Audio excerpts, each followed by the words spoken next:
Hope you are doing great, but unfortunately I can't come in. Best wishes from my side.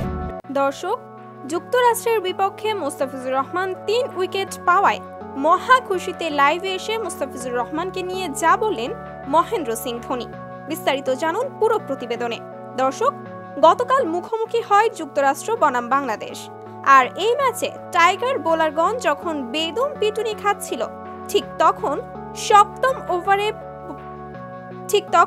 সপ্তম ওভারে বোলিংয়ে আসে মুস্তাফিজুর রহমান।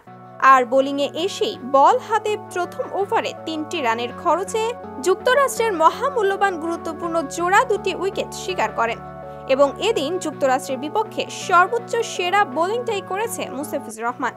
নিজের করা দ্বিতীয় ওভারেও এসে মাত্র 1টি রান দেন তিনি এবং তৃতীয় ওভারে 9 রান দিলেও একটি গুরুত্বপূর্ণ উইকেটও শিকার করেন।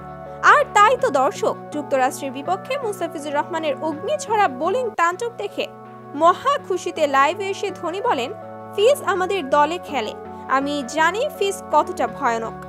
সত্যি বলতে ফিজের অনেক প্রতিভা আছে, যা আর অন্য কোনো বিশ্বের বোলারদের মাঝে নেই।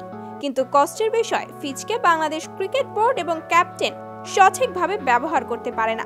যদি ফিজকে ঠিকঠাকভাবে ব্যবহার করা হয়, তাহলে আমি আশাবাদী ফিজ হবে সর্বসেরা বোলার। তো দর্শক, মহেন্দ্র সিং ধোনির এমন মন্তব্যে আপনারাও কি একমত? সেটা অবশ্যই কমেন্ট করে জানাতে ভুলবেন না।